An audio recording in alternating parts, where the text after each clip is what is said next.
In October of 1984, my sister left for her shift like she always did, keys clipped to her belt, coffee in hand, her patrol badge catching the porch light just so. She didn't say goodbye any different. She didn't double back for her jacket like she sometimes did. She just got in that cruiser and drove off into the dark. That was the last moment I ever saw her whole and certain. 15 years later, when they pulled her cruiser from the gulch, I couldn't help thinking it had been sitting there that whole time, just waiting. Before I go any further, let me know where you're listening from down in the comments, and tap that like and subscribe if stories like this ever brushed past your hometown or your own life. Every click helps pull another forgotten name back into the light. My name's Marlene Whitaker. I was 46 when they finally told me they'd found the car. But to explain what that meant, I have to take you back. Back before the phone calls, before the disappearances, back to when our town still felt safe. I worked at the library just off Main, same place I'd been since college. Emily and I lived on opposite ends of town, here in a little duplex near the foothills, me in a ranch-style house my late husband built before the kids were grown. The air out here always smelled faintly of juniper, and if the wind was right, you could hear coyotes even from the edge of the development. Emily had been with the department 12 years by then. Everyone knew her as Sergeant Whitaker, level-headed, precise, never late for shift change, never missed a call. She wasn't flashy, just solid. She used to say you can't always control the world, but you can square your corners. She meant that literally beds made boots polished reports filed on time. That fall, the days got shorter fast. Nights cooled down into the low 50s, and everything felt quiet in that kind of bone-deep desert stillness. Nothing ever really happened here, not the kind that made headlines. We had the occasional break-in, a few bar fights over at Tommy's saloon, one or two teens who thought racing out by the bluffs made them invincible. But violent crime that belonged to Phoenix, not here. Looking back, I remember a few things that didn't sit right. But at the time, they just floated past. Emily came over for dinner a few weeks before it happened.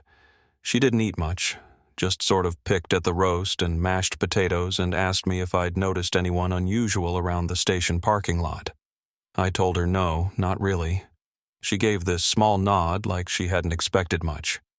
Then she asked me if our old Polaroid still worked. I didn't think anything of it, but now I wonder what she needed it for. Another time I dropped by the precinct to leave her some baked goods. She always kept snacks in the squad room for the rookies, and I noticed her patrol map had a few routes circled that didn't make sense, places she didn't usually cover. I teased her about doing someone else's job, and she said, "Sometimes you gotta see the edges to understand the middle." It didn't make sense to me then, but I wrote it down later because that was the last time I saw her desk the way she left it. October 14th, 1984. It was a dry night, clear sky. She signed in at 6 p.m. like clockwork. But by the time midnight came and went, I hadn't heard from her. And at 12:27 a.m., another officer radioed in to check her last location. Nothing. Just dead air. The cruiser didn't show up on any of the main roads, and dispatch still hadn't heard from her. I stayed up watching the clock tick past 1 a.m., then 2. At 5:40 the next morning, I drove to the station myself. I wasn't sure what I expected to find, maybe her car in the lot, maybe someone saying she'd just forgotten to check in, but the minute I walked in, I felt the shift. The officers weren't panicked, but they were quiet in a way that said more than words. Eyes darted, phone lines hummed. One of the younger patrolmen glanced up, then quickly looked away. When I asked where Emily was, the desk sergeant hesitated before saying she was off shift. I asked again. His mouth twitched. He finally said she hadn't reported in. I asked if she was missing, and he said, "We're working on it." That's all he gave me. No details, no urgency, just that closed-off stiffness you only see when people already know something and are pretending they don't.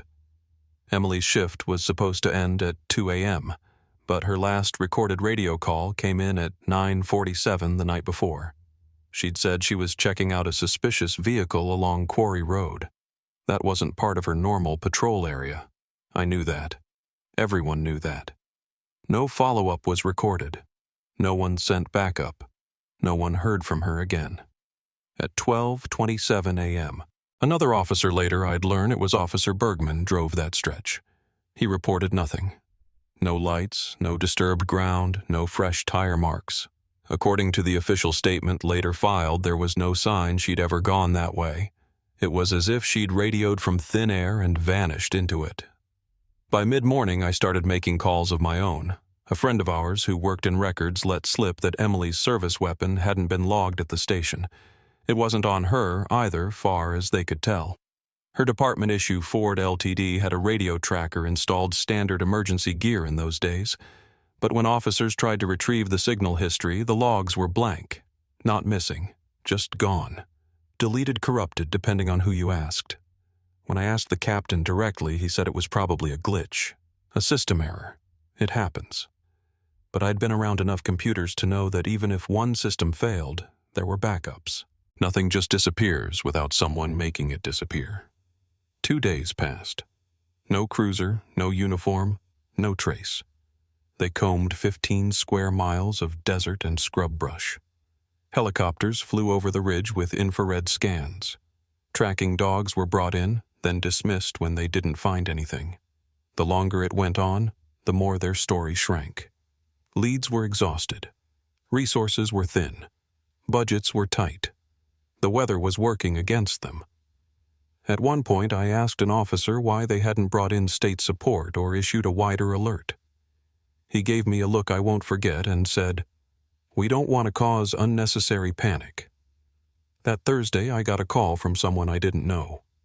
He didn't give his name, just said he used to work the same precinct. He told me to meet him out at an old roadside diner outside of town, the one with the cracked green booths and a jukebox that hadn't played in years. He sat with his back to the door. Said his name was Darren Holt. Young, maybe early 20s, but you could tell something had weighed heavy on him. He said he was resigning already had, technically, but he needed to tell me something off the record. Darren said he'd been driving near the old service road that branched off Quarry Road around 10:30 that night.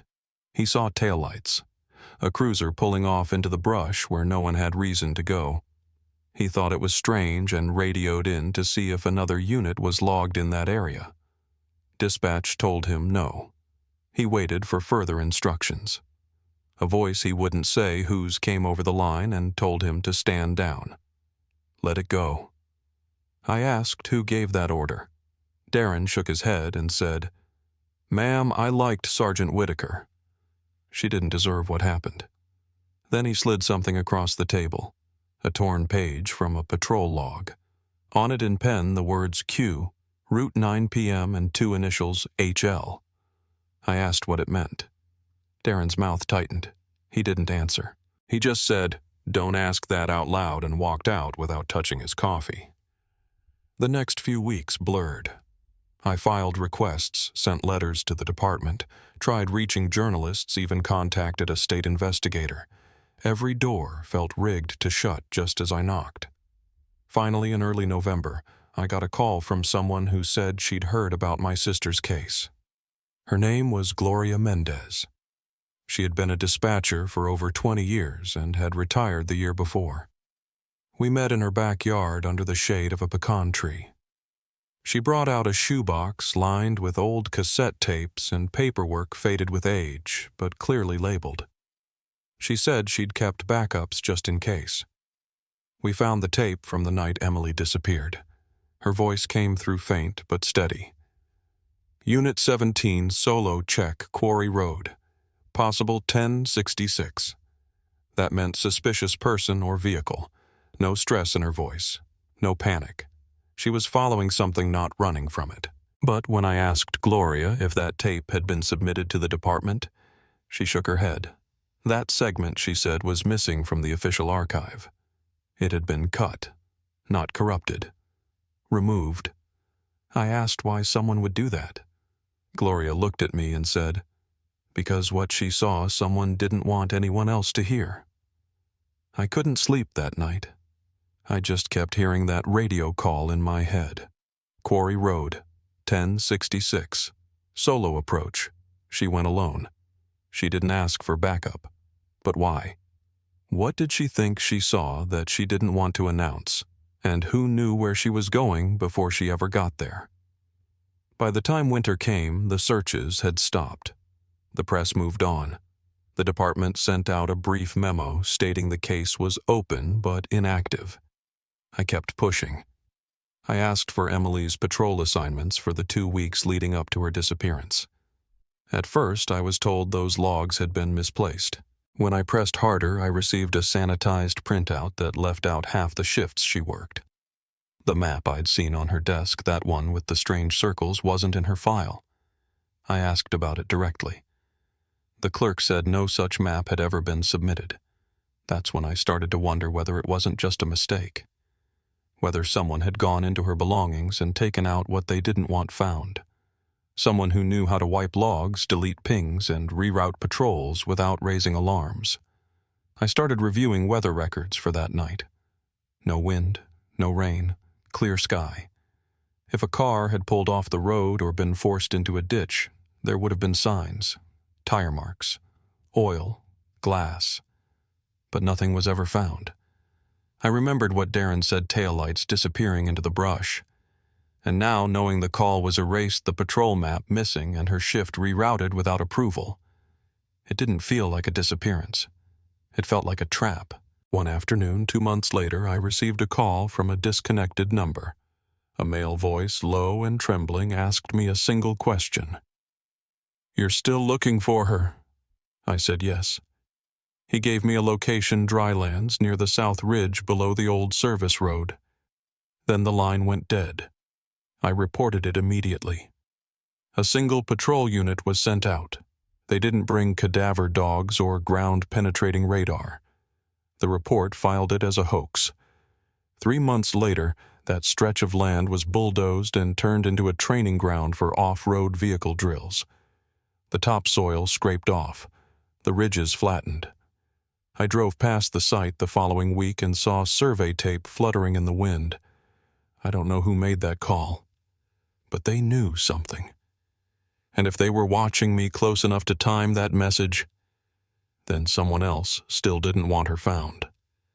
That silence hung heavier than any grave. When I told them about the call, the tip about South Ridge and the drylands, they barely looked up. A single car was dispatched. No dogs, no drone, no dig. The report they filed said the terrain had shifted too much to yield results.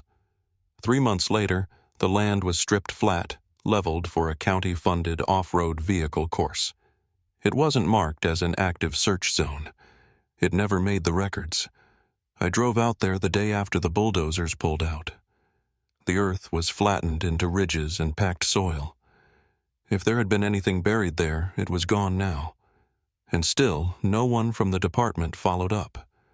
Not one of them asked me for details about the call. Not one of them looked me in the eye. That silence did something to me. I stopped waiting for them to do the right thing. I started keeping track myself. Every call, every file request, every sidelong glance, I logged all of it. I even started going through old scanner archives and shift rosters, anything I could pull together without setting off alarms. It wasn't just the missing car or the missing logs. It was what wasn't being said. The pauses, the unfinished sentences, the doors that didn't quite close. Something had been scrubbed from the inside. I'd left voicemails for Darren Holt, the rookie who'd given me that torn log sheet, but he never called back. No forwarding address, no landline. I checked with a few friends in state personnel. They told me he'd resigned officially the week after Emily disappeared. That in itself wasn't shocking. Rookies come and go, but the way his file ended felt wrong. No exit interview, no forwarding assignment, just a line at the bottom, voluntary separation. No cause. It was clean. Too clean. Gloria, the retired dispatcher, stayed in touch.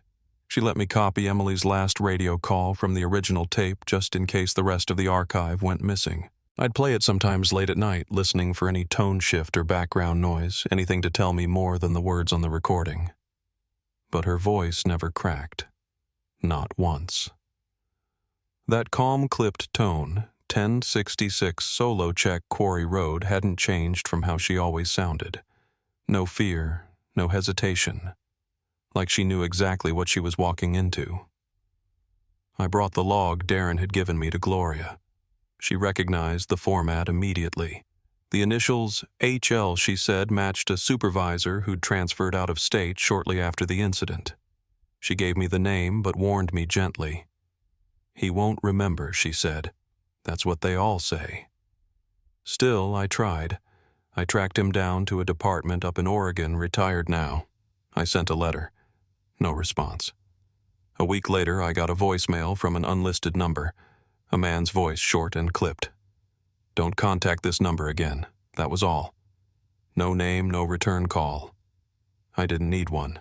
At the 6-month mark, the department officially reclassified Emily's case as cold. They held a press conference, small, quiet, attended mostly by local outlets. I stood in the back row while the new chief read a prepared statement about continued efforts and hope for resolution. Then he folded the paper and walked off the podium. I remember looking around the room afterward.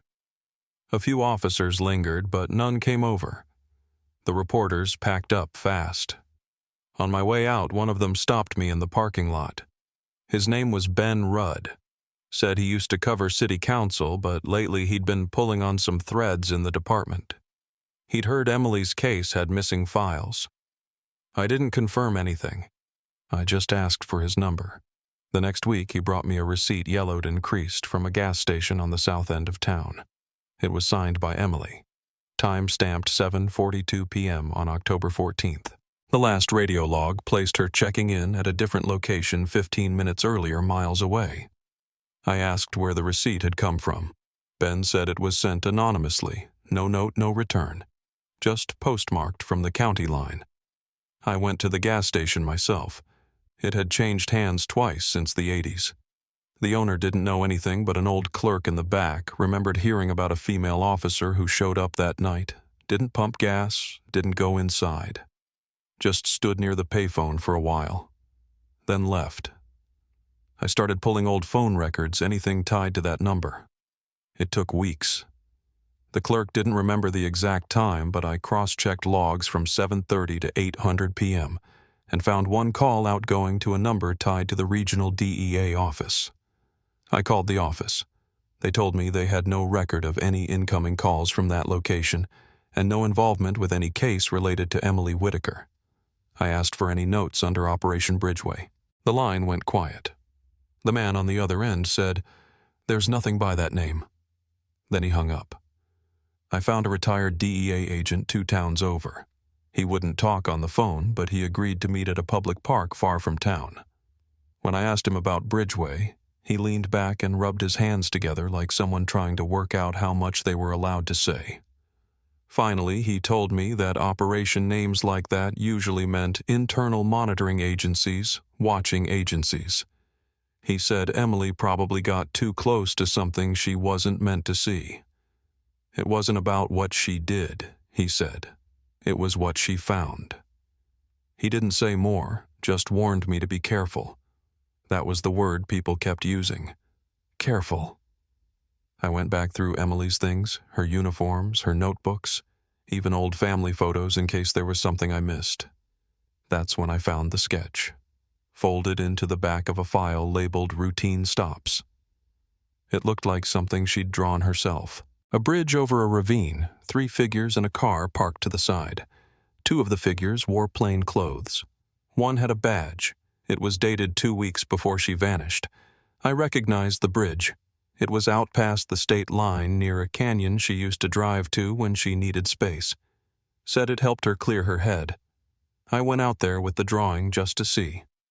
I parked where she would have, walked the length of the bridge. Nothing at first, but down along the support beam, almost hidden under layers of moss and sun damage, were letters carved into the concrete.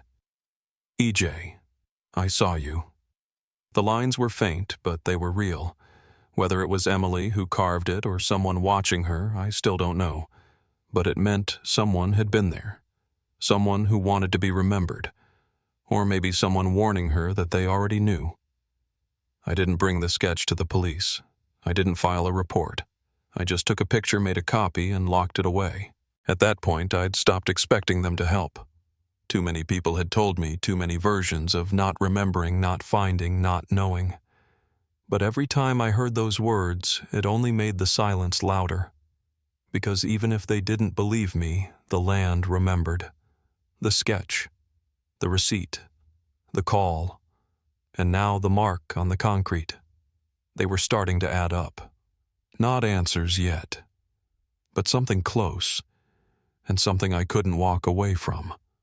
It's hard to explain what it feels like to chase something for years when most people around you stop believing it ever mattered.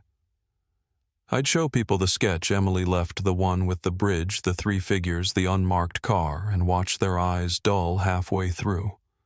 Like they were waiting for me to give up so they wouldn't have to pretend to care. I stopped bringing it up unless I had something solid in hand. But even then, I knew I was alone in it. Not just emotionally, logistically. I didn't have a badge. I didn't have a department, and I didn't have access to the files that mattered. What I had was a stack of inconsistencies and a name that no one seemed eager to say out loud. I started reviewing the old roster from the night Emily disappeared. Not just her shift, but every patrol unit, every call-in, every reroute. Some of it I had to piece together from copies other people gave me, from things Gloria had kept, and from a few boxes someone in records let me glance at when the room was unsupervised. I laid them out across my dining table, rows of names, times, routes, log notes. At first it was a blur, just standard movement patterns. But after a few nights of staring, I noticed something. 2 officers' names redacted were listed as riding along in Emily's patrol zone that night. But the officers weren't from our town. The report listed them as District Liaison Outside Agency. And that was strange. Ride-alongs weren't common back then. And if they did happen, they didn't go unrecorded. They certainly didn't get redacted from shift summaries. I filed a request for the full unredacted list. It was denied under personnel safety. That phrase sat with me. What kind of safety required hiding names from 15 years ago unless those people still had something to lose? I brought this to Ben Rudd, the reporter who'd given me the gas station receipt. He'd been quiet for a while. His editor had apparently pulled him off the case after a warning call. But when I showed him the roster and the redactions, he met me in the parking lot behind the old post office. He handed me a folder he said had shown up in his mailbox a week earlier. Inside was a grainy photo, black and white, slightly warped from heat exposure. It was Emily off duty, hair pulled back, standing in the parking lot of a roadside diner. Her head was turned slightly, like she felt someone watching her. There was a note clipped to it, handwritten. Just 2 initials, CB. And the words, "She knows too much." No date, no context. But on the back of the photo was a faint fingerprint stamp. I had it analyzed later by someone who worked private forensics. The match came back tied to a former federal agent who died in 1999 suicide, according to records. But the person who did the analysis said there were rumors about that man, internal conflicts, sealed inquiries, quiet payouts. Nothing that ever made it public. But enough to know he'd carried things with him. I started digging again, this time into property records. I remembered something Emily had said once about keeping things where the department couldn't get to them. She used to drive out to a cabin near Mirror Ridge, said it was our uncle's old hunting spot, long abandoned. When I checked the deed, it had been transferred 5 years after Emily disappeared. Sold by someone claiming to be next of kin. But I didn't recognize the name. When I pulled the signature and compared it to ours, it didn't match. It was forged. I drove out there the next day. The road had narrowed with time, overgrown, barely visible in some spots. The cabin was still standing, faded the front steps, soft with rot, but whole. Inside was empty except for a few crates, a chair, and some mouse droppings. It smelled like cedar and dust. I stood in the middle of the room for a long time, just listening. Then I saw it. A trapdoor nearly hidden beneath a thin rug, the kind no one would look under unless they were searching. I opened it. What I found wasn't much, but it was enough to shift the ground beneath me again. A crawl space lined with stone and insulation, cold air and stale earth. And at the back near the wall, a single piece of cloth, faded blue, the kind the department used for patrol shirts in the early 80s, and just above it scratched into the wall with something sharp, 3 words, "I'm still here." The handwriting was jagged, the lines uneven but unmistakable. I took a photo. I didn't call it in. Not yet. I didn't know who would get the report, or whether it would end up filed lost or quietly erased like everything else. The next day I asked the current property manager at Emily's old apartment if I could check the basement storage unit. He was kind enough to let me look. Most of what was there was junk, rusted tools, boxes of newspapers, cracked Tupperware bins. But tucked behind the water heater was a small wooden box. On the lid, carved with a pocket knife, was a heart and the letter E. Inside were childhood things, ribbons, school pins, a folded birthday card I'd given her in 1971. But at the bottom was a hidden compartment, and in that space I found a cassette tape. No label, no case, just the tape. I played it that night on an old player I'd borrowed from the library's AV room. The audio was faint, but her voice came through clear and steady. "I've copied everything and hidden the rest. I'm scared, but I can't walk away. If anything happens, look for the badge with the scratch." That was the phrase, the badge with the scratch. I sat there staring at the tape deck, letting the words loop in my head. I thought about the report Gloria mentioned about Emily filing a complaint just before she vanished. I thought about the bridge and the photograph and the initials CB. And I realized something was about to open wider than I'd ever expected. I pulled the photos back out, everything I'd collected, printed, labeled, stored in a locked cabinet under my bed. And in one of the surveillance images, nearly forgotten, was a close-up of a man stepping out of a cruiser. He wasn't the focus of the frame, but on his chest, under the sun glare, you could make out the edge of a badge, scratched, just like she said. The number was partially visible, 7431. I froze. That number hadn't come up before. It wasn't in any of the patrol rosters I'd been given. I wrote it down and circled it twice. The database didn't recognize it on the first search, but when I ran it against archived badge registries, it pulled up a name, Officer Kenneth Doyle, assigned to our town's department since 1982, still active, promoted twice, and according to the internal notes, he was on the initial search team the night Emily vanished. I sat back, staring at the screen. The room was quiet, except for the tape still spinning empty, now clicking against itself. Kenneth Doyle. That was the next name. And whether anyone wanted it spoken or not, it was time someone said it out loud. The badge number 7431 was burned into my mind. I wrote it in the corner of my notes, circled it, then pulled out every shift report, every department photo, every mention I could find of Officer Kenneth Doyle. His name had been buried so quietly it made you wonder if that was the point. His personnel record looked clean on the surface, 12 years, on the force. 2 commendations, no formal complaints on file. But when I went back through old department rosters from '84, I found something odd. Doyle had been assigned to search detail the night Emily went missing, yet not one report mentioned where he searched or what he found. Just a generic line, participated in field operations 10/15. That was it. No map, no timeline. Just the barest acknowledgement that he'd even been there. I needed to know more. So I started calling around.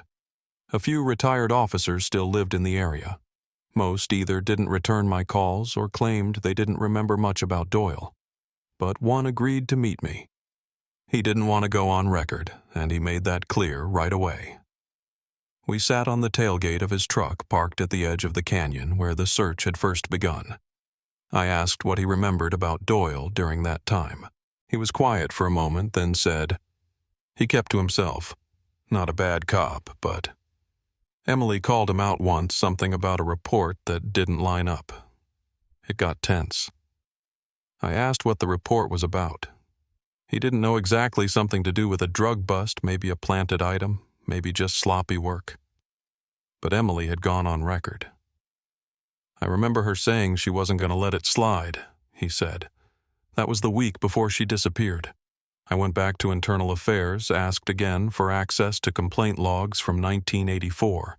They told me those files had been impacted by an archive storage incident, a fire apparently caused by faulty wiring.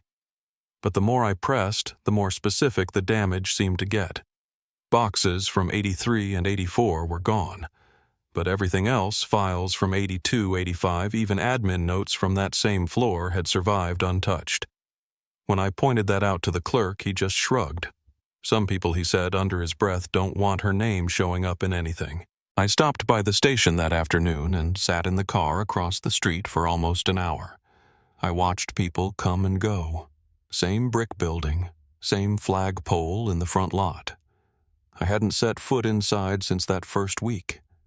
I didn't plan to now. But as I sat there, I noticed something. A man walked out the side entrance. He wore plain clothes, but I recognized the walk, the stance. I pulled out the photo, the one of the badge with the scratch from the old surveillance still, and zoomed in. It was him, Doyle.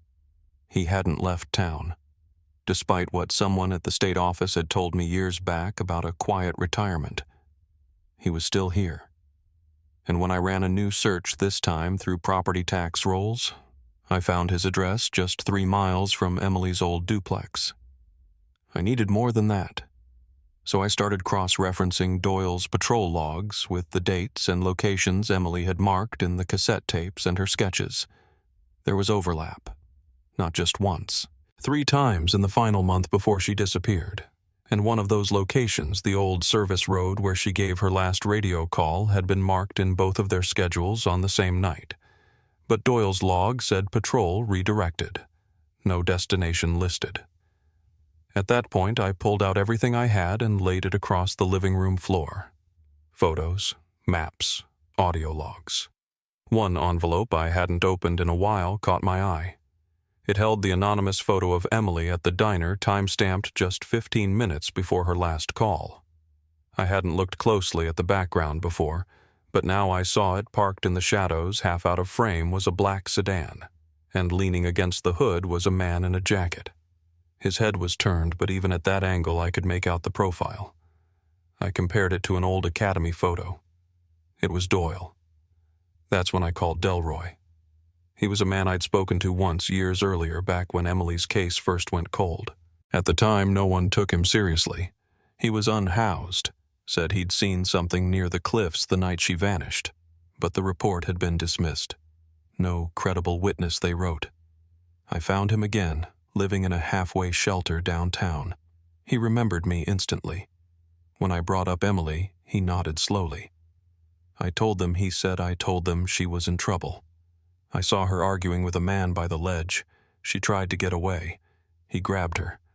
I asked if he remembered the man's face. He looked down, rubbed his hands together for a long time, then said, "Black car. Government plates." He threw something in the river a few weeks later. I saw him do it. I showed him Doyle's photo. He didn't hesitate. That's him. I used what was left of my savings to hire a private dive team. We scoped out the part of the river Delroy had pointed to. The current was stronger than I expected even in early spring. The divers marked the coordinates, dropped sonar, and scanned the riverbed. 12 feet down, wedged between silt and rocks, they found a sealed duffel bag wrapped in chains. It was waterlogged, bloated, rusted at the seams, but inside was a handgun heavily corroded, a leather-bound notebook barely intact, and a metal badge. Badge number 7431. The scratch was still there. The notebook had only a few words still legible, but one sentence, smeared but whole, read, "If I disappear, this man is why." At the bottom, in faint ink, was Emily's signature. That night I sat with the badge in my hand, wrapped in a towel. I didn't cry. I didn't shake. I just stared at it until my fingers went numb. It wasn't proof of a crime, not yet, but it was more than anyone had bothered to find. The badge Doyle had worn was now at the bottom of my evidence box, and whoever was still protecting him hadn't expected that bag to surface. I knew then that this wasn't about one officer covering his tracks. This was about who'd let him, who'd kept those records buried, who'd erased her complaint, wiped the tracker log, shredded her root file, silenced every call that followed. I thought of the man in the diner photo, the one watching her, the one everyone pretended not to see, and I knew what I had to do next, because someone else out there knew this too, and they'd gone quiet for too long. The duffel bag sat in the center of my kitchen table, still wrapped in layers of plastic the divers had helped me seal. I hadn't told anyone else, not yet. Not the department, not the press, not even Ben. The notebook had been placed in a humidity chamber overnight, then scanned. There wasn't much left. Most of the pages had melted into one another, waterlogged beyond saving. But that one line, "If I disappear, this man is why," was still there, and so was her name, her real handwriting. I looked at it over and over until my eyes burned. The badge, too, was still on the table. Dull metal scratched along the curve, the numbers still clear. 7431. I had a bag, a notebook, a badge, and a witness. I thought maybe this would finally be enough, but deep down I already knew how this would be received. Too old, too circumstantial, too easy to misplace. That's when I remembered something. Back before Emily disappeared, she'd mentioned she was installing her own camcorder in the patrol car. Not department issue, just something she'd picked up secondhand. She said it gave her peace of mind, especially on long shifts. I hadn't thought about it in years, but now, with the badge in front of me, I pulled out the recovery photos from when her car was found back in '99. The front dash was mangled, but something about the layout looked odd. I zoomed in on one shot, and there it was, scratch marks on the dash. A circular mount imprint and two small holes drilled just above the glove box. Someone had removed it, cleanly. No wires, no bracket left behind. Just the scar where it used to be. I called Gloria again and asked if she'd ever seen any footage from Emily's cruiser, anything, even a fragment. She said no. Not once. Not during the investigation. Not after.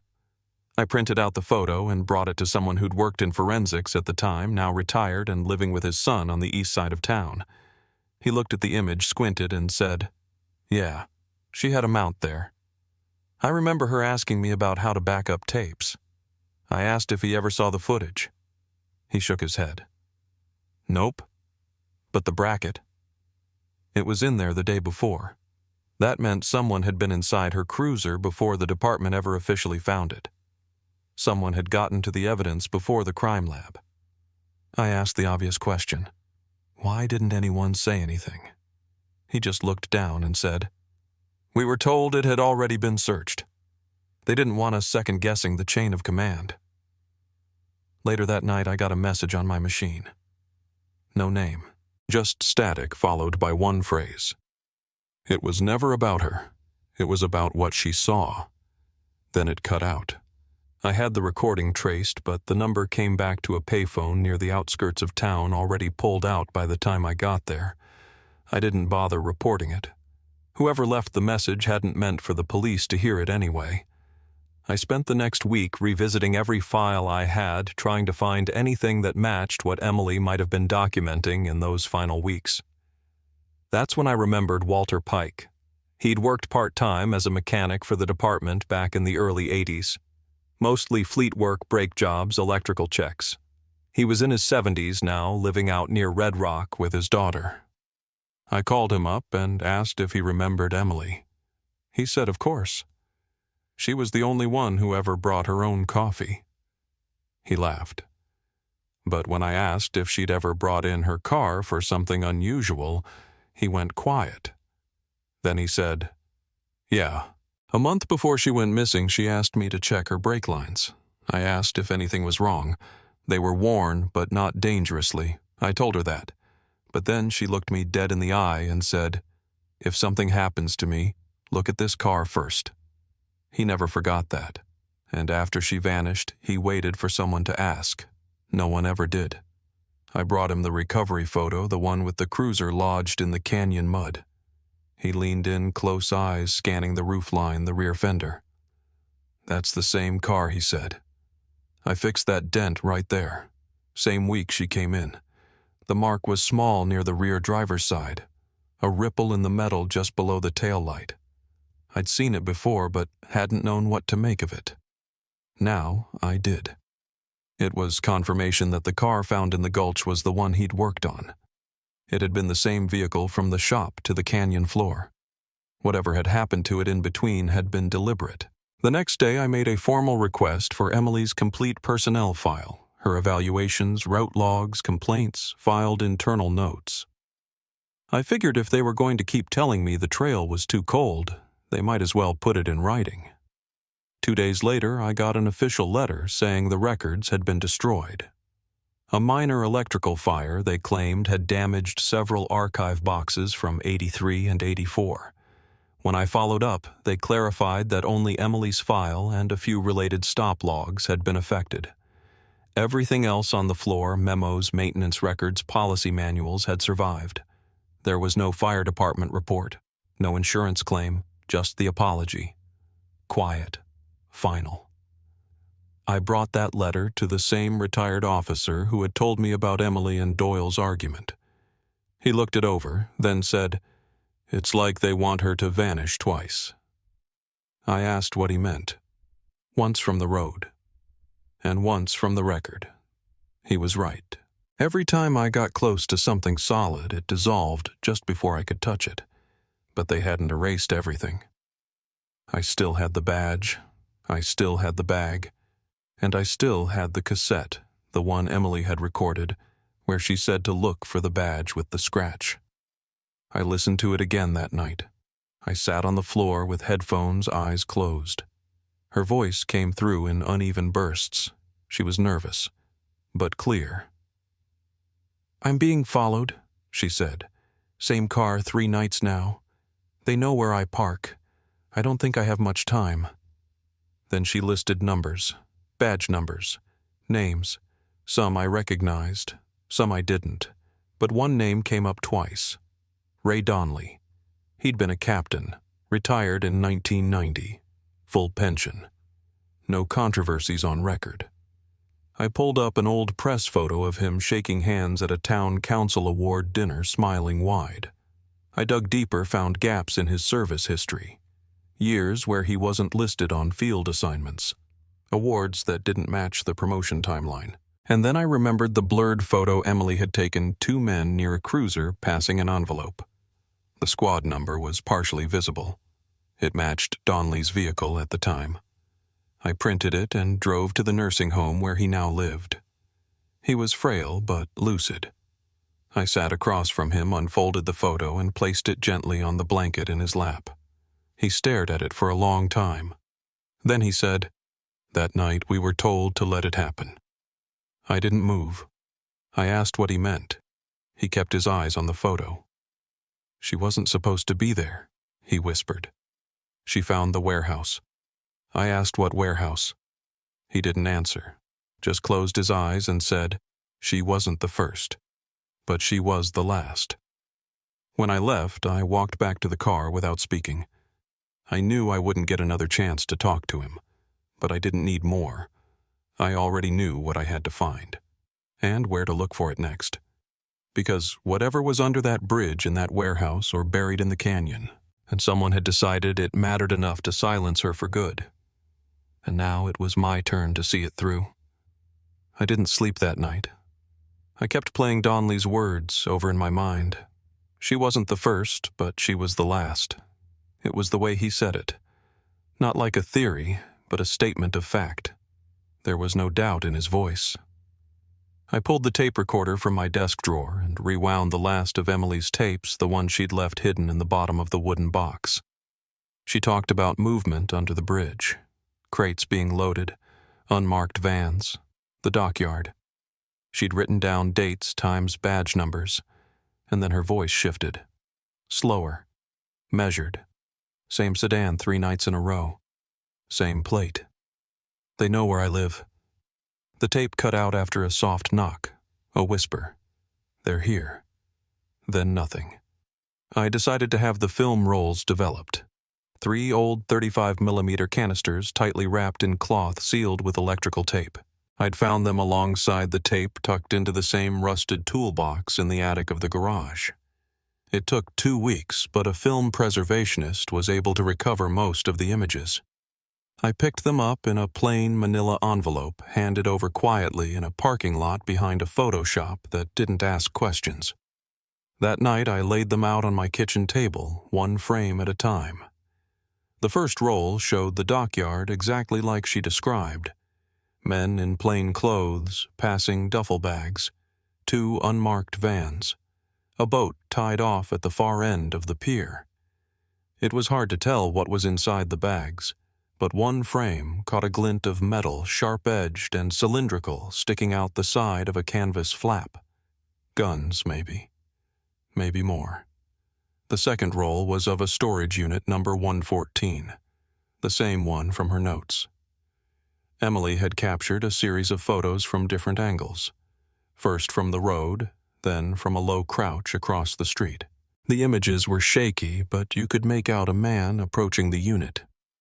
The door was half raised, and in the sliver of light behind him, crates stacked on one another. No markings, no labels, just box after box in the dark. I looked up the storage facility, still operational, still tucked behind a stretch of old industrial buildings that hadn't seen upgrades in years. I drove by the next morning. Unit 114 was locked, but the name on the lease traced back to a company dissolved in 1991. No one had rented it since. I walked the length of the fence, found a loose panel in the back lot, and slipped through. The lock on 114 was rusted. I pried it off with a crowbar I kept in the trunk. Inside it was cold damp and choked with dust. A single crate sat in the center, wrapped in plastic nearly caved in from years of weight. I peeled it back and found another bundle of tapes. Cassette reel to reel, some labeled, some blank, and a brown envelope marked confidential. I didn't touch anything else. I resealed the crate and brought it all back home. The tapes were hard to listen to. Some were just ambient sound parking lots, engines, boots on gravel. Others were more deliberate. Conversations recorded through a windshield code, names exchanged between men, clipped voices giving directions. But one tape stood out. It was Emily again. Her voice was tight, exhausted. "If you're hearing this," she said, "I didn't make it back. It's all in the box. Don't trust the badge. Only show these when it's safe." Her final sentence was nearly inaudible. "They told me to back off. I didn't." The brown envelope held photographs. Some were surveillance shots. Others were darker, blurry, harder to decipher. One photo showed the shoreline where her cruiser had been found, same angle, same rocks. But the photo had been taken before the car was pulled from the gulch. That meant someone had known exactly where it was, and they'd kept that knowledge to themselves for nearly 15 years. There was no date on the back, no fingerprint, no clue who took it. But clipped to the inside of the envelope was a typed note. "If this ever gets out, careers will end. Maybe lives." She was brave. She wasn't wrong. No signature. I contacted the same private journalist who'd helped me track the badge. We arranged to meet at a cafe near the courthouse, the kind of place where people pretend not to overhear. But he never showed.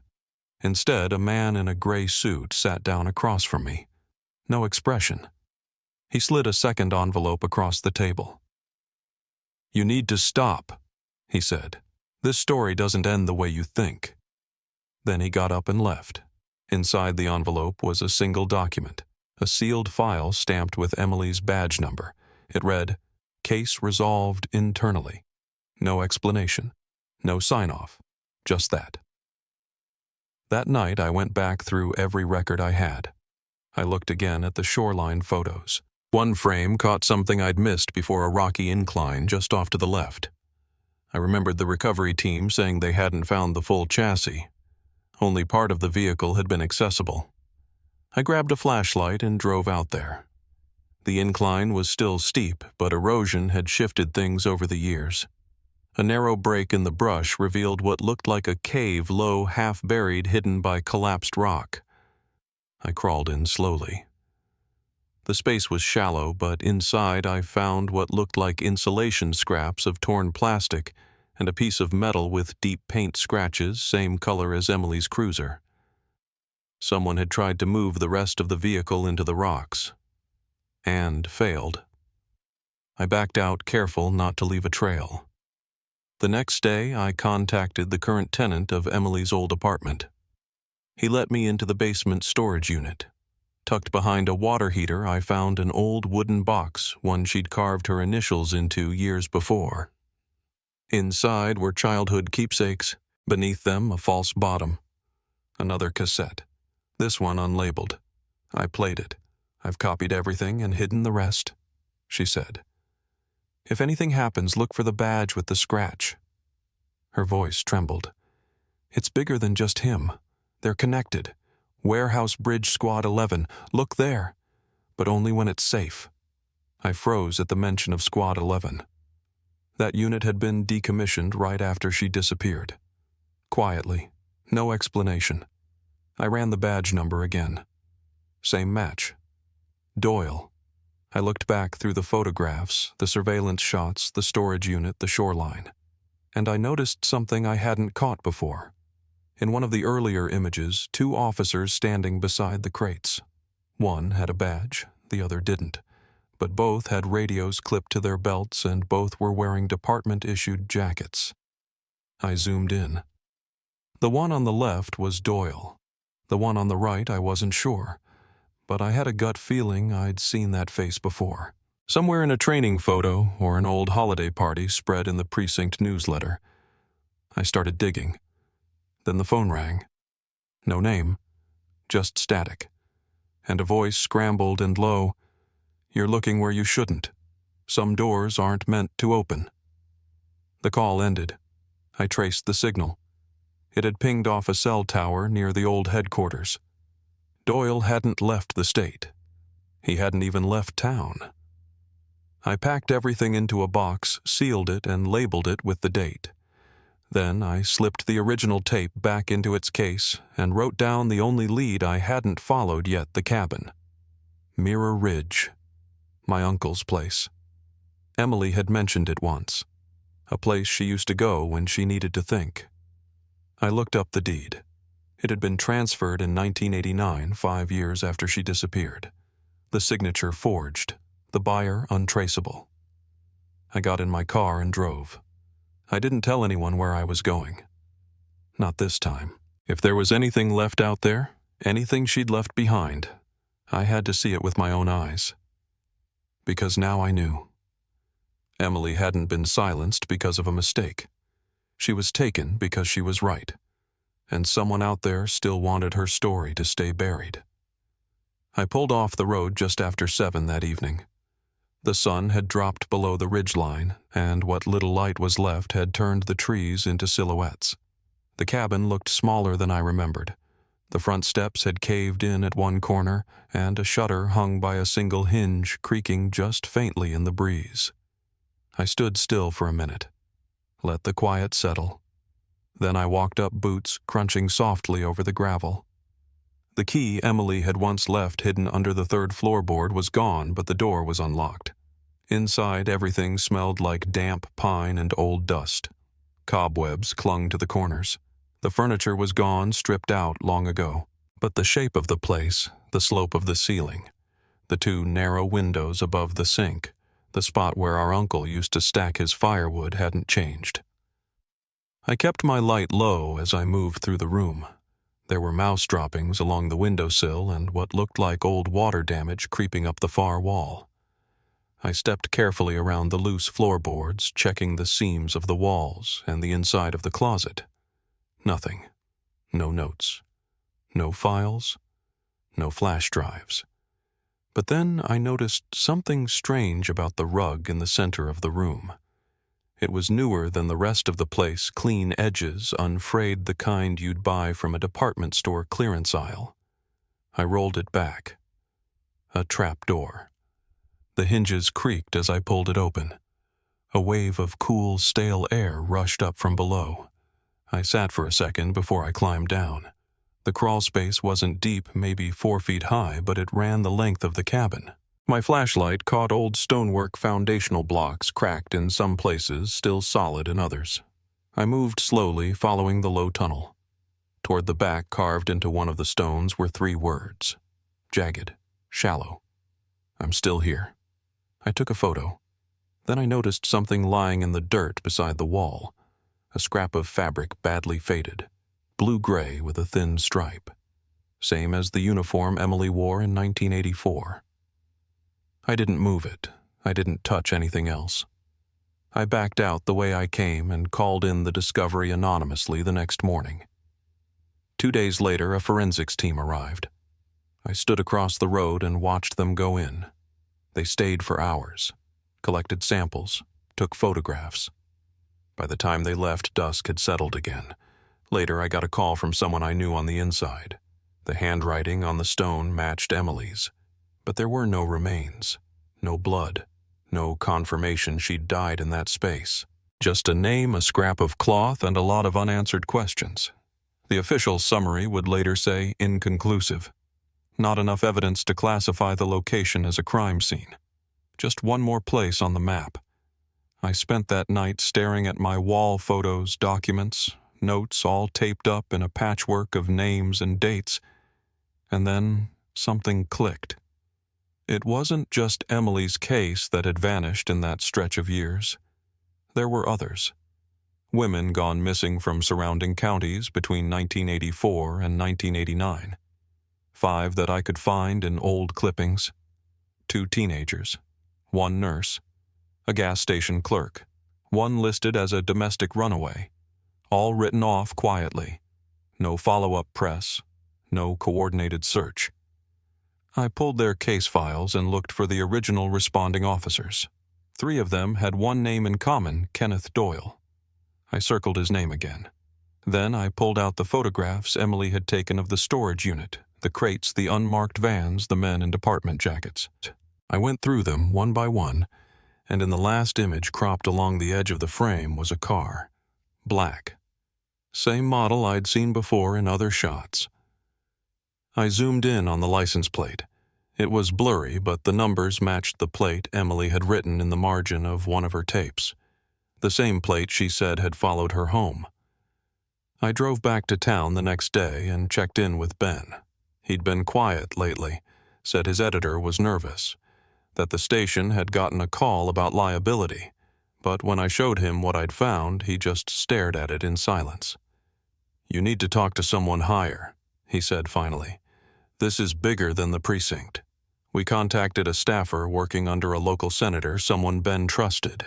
We handed over everything, the tapes, the photos, the dive report, the notes. It took 2 weeks for them to get back to us. When they did, it wasn't good news. They told us the evidence wasn't sufficient to trigger an inquiry. Too circumstantial, too degraded. No living witnesses willing to testify. And they added Doyle had submitted his retirement papers 2 months earlier. Left the state. No forwarding address, no formal exit interview, just walked out the back door. The case, they said, was still open, but not active. I was stunned, but not surprised. I'd seen what happened to leads when they got too close. I'd watched them vanish quietly, permanently. A few days later, I went back through the recovery photos of the cruiser. One image, barely clear, showed the dashboard, the scratch marks where the camcorder mount had once been. But now I noticed something else. The bracket hadn't been unscrewed. It had been cut, smooth, clean, mechanical. Someone had used a tool. They'd wanted that footage gone quickly.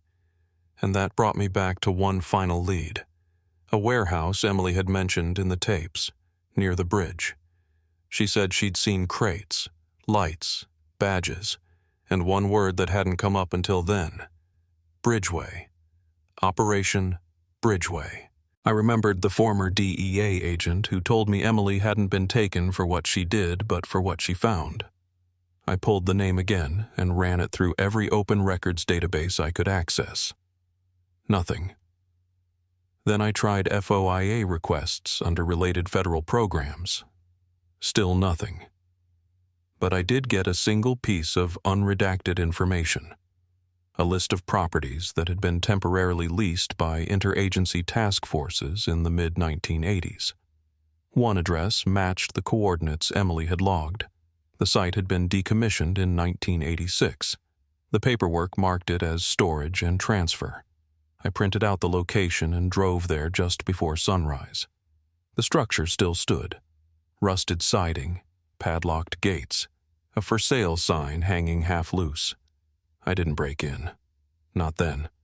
I walked the perimeter, took photographs, and just before I left I noticed a small concrete slab behind the building half covered in weeds. I crouched down and saw it faint initials scratched into the corner. EJ. I saw you. Same hand as the cabin. Same message.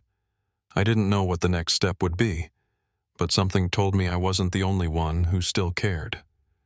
Because later that week I visited the cliff again where Emily's car had been found, and someone had left lilies there. No card, no vase, just a small bouquet tucked into the stone. It wasn't me, and it wasn't family. Whoever left them had stood in that place quietly and remembered. Maybe it was someone who knew what I was about to uncover next. Maybe someone who had once helped cover it up. But either way, I knew I was closer than ever. And I knew one more thing: whatever she saw in that warehouse, it was enough to get her erased. But not forgotten. Not anymore. They declared the case inactive again a month later. No arrests. No charges. The tapes, the badge, the warehouse, the handwriting at the cabin, they said none of it added up to a prosecutable claim. Kenneth Doyle was still listed as retired. No public statement.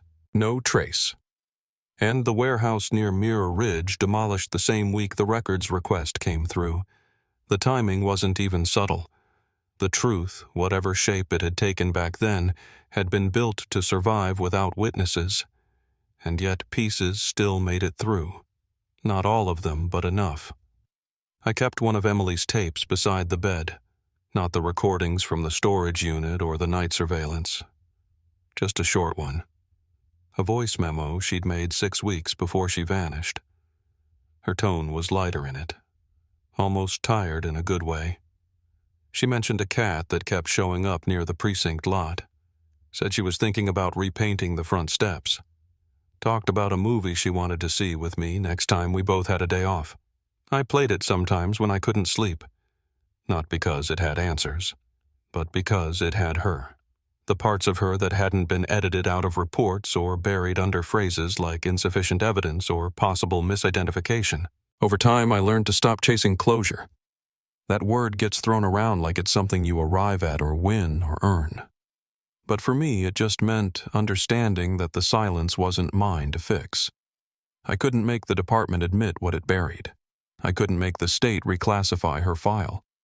But I could remember the shape of the truth, and I could make sure she wasn't forgotten.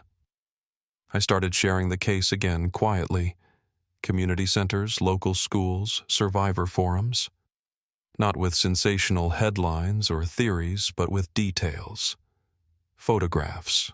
Her badge number, her notes, her name. Sergeant Emily Raines. 12 years on the force. A woman who followed the rules until the rules turned against her. Who documented everything. Who told people to check the car, the badge, the bridge, and was ignored. Until she wasn't. The plaque at the park still stands. No official agency ever claimed responsibility for placing it. But every year someone refreshes the flowers. And every year someone leaves a folded slip of paper with her initials. ER. I don't know who it is. Maybe someone she trusted once. Maybe someone who watched from the sidelines and stayed quiet too long. But whoever they are, they haven't stopped showing up. It's been decades now. The world's changed. But certain questions don't age. What does it cost to speak? What gets lost when the wrong people are protected? And how many stories like Emily's were buried before the first one was ever believed? If you've stayed with me through this, thank you. If it stayed with you, share it.